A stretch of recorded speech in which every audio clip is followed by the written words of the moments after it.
Jake Bulldog Morrison had been riding with the Iron Knights for 15 years.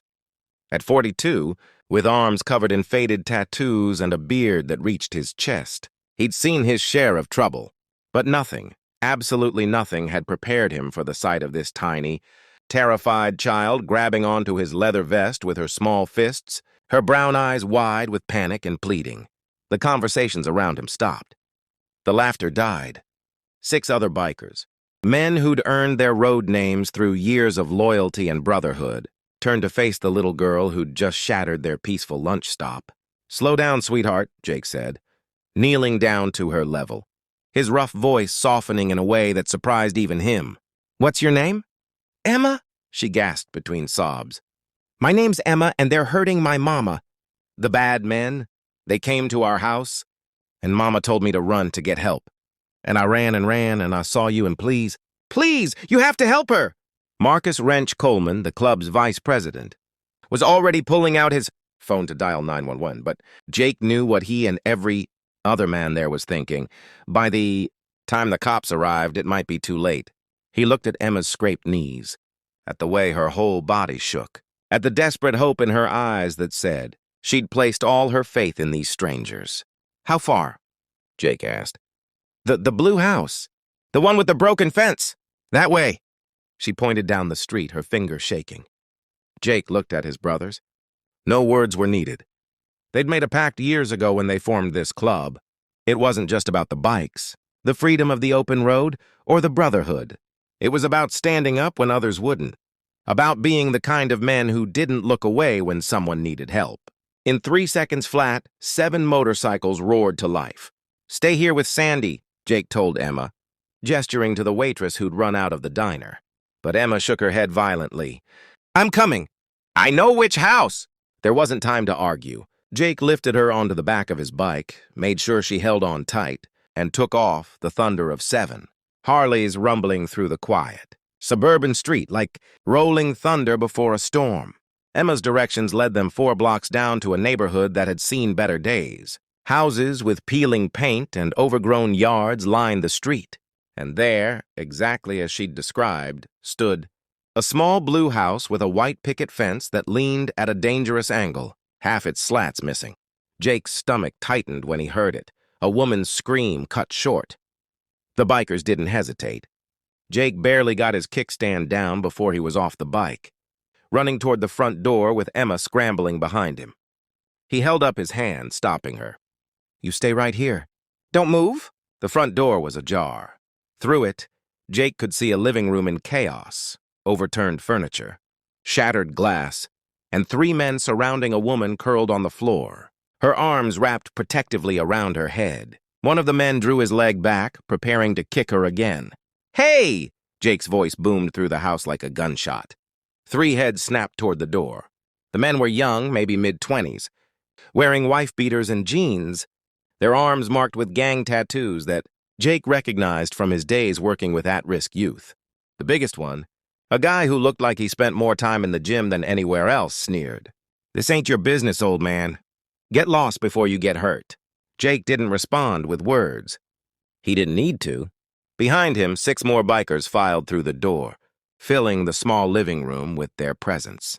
These weren't young men looking for a fight.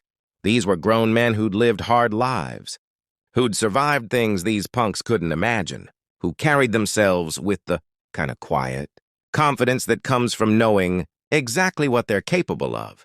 The atmosphere shifted instantly. "Here's how this is going to work," Marcus said, his voice calm but carrying an edge sharp enough to cut steel. "You 3 are going to step away from the lady. Then you're going to sit down on that couch, put your hands where we can see them, and wait for the police, who are, by the way, already on their way." The big guy's sneer faltered. He looked at his friends, then back at the wall of leather and muscle blocking the exit.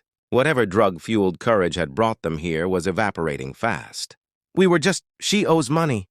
"I don't care if she owes you $1 million, Jake interrupted. "You don't put your hands on a woman ever. Now sit down." For a moment, it could have gone either way. Jake could see the calculations happening behind the big guy's eyes, weighing his options, considering whether 3 against 7 was odds he wanted to take. Then his shoulders slumped. He and his buddies shuffled to the couch, suddenly looking less like dangerous criminals and more like scared kids who'd made a very bad choice. Jake moved to the woman on the floor. She was conscious but dazed, her lips split and bleeding, her left eye already swelling shut. But when she looked up and saw him, she didn't flinch. Instead, tears spilled down her cheeks. "Emma," she whispered. "Is Emma—" "Mama!" The little girl had ignored Jake's instructions and burst through the door. She ran to her mother, wrapping her small arms around the woman's neck. The mother, despite her injuries, despite her pain, pulled her daughter close, kissing the top of her head over and over. "You're so brave, baby. So brave." The sound of sirens grew closer. Jake stood, his knees protesting after too many years on the road, and positioned himself between the three men on the couch and the mother and daughter on the floor. His brothers did the same, forming a protective barrier. When the police arrived 3 minutes later, they found a scene that took them a moment to process. 3 suspected assailants sitting meekly on a couch, surrounded by 7 leather-clad bikers who looked like they'd stepped out of a different era, and a mother clutching her daughter in the corner, both of them crying but safe. Officer Janet Rodriguez, who'd been on the force for 12 years, took in the scene and had to suppress a smile. She knew the Iron Knights. They'd helped organize charity rides for the Children's Hospital, had raised thousands for veterans, had been nothing but respectful in every interaction she'd had with them. "Somebody want to tell me what happened here?" What came out in the next hour, as statements were taken and the 3 men were arrested, was a story of desperation and courage. Emma's mother, Sarah Chen, was a single mom working 2 jobs to keep her daughter fed and clothed. She'd made the mistake of borrowing money from the wrong people when Emma needed emergency dental surgery. When she couldn't pay it back fast enough, they'd sent these 3 to teach her a lesson. But Sarah hadn't counted on her daughter's bravery, and she definitely hadn't counted on 7 bikers having lunch at the exact right place at the exact right time. As the ambulance took Sarah to get checked out, Emma refusing to leave her side, Jake started to head back to his bike. But a small hand caught his vest. Emma looked up at him with eyes that still held traces of fear, but were now filled with something else, gratitude and wonder. "Are you angels?" she asked seriously. "Mama always said angels can look like anybody." Jake felt his throat tighten. He'd been called a lot of things in his life. Angel had never been one of them. "No, sweetheart. We're just people who believe in helping when someone needs it. Then I want to be just like you when I grow up." 3 months later, the Iron Knights returned to that same diner for their regular Saturday lunch. But this time they had 2 special guests. Sarah, her bruises long-healed, and Emma wearing a t-shirt with the Iron Knights logo that the club had made especially for her, sat at the table with them. Sarah had gotten a better job, had found resources to help her get back on her feet, and had even started attending the club's charity events, volunteering her time. As Jake watched Emma laugh at one of Marcus's terrible jokes, he thought about how easy it would have been to ignore her that day, to say it wasn't their problem, to wait for someone else to help. But that wasn't who they were. That wasn't what the Iron Knights stood for. Sometimes heroes don't wear capes. Sometimes they wear leather vests and ride Harleys. Sometimes they're just ordinary people who choose, in a moment that matters, to be extraordinary. And sometimes all it takes is the courage of a 7-year-old girl to remind grown men what it really means to be brave. Emma caught Jake's eye across the table and smiled, that same smile that had been missing the day they met, now bright and unafraid. He smiled back, his rough exterior cracking just enough to show the soft heart underneath. In a world that often felt too harsh, too cold, too willing to look away, 7 bikers and 1 little girl had proven something important.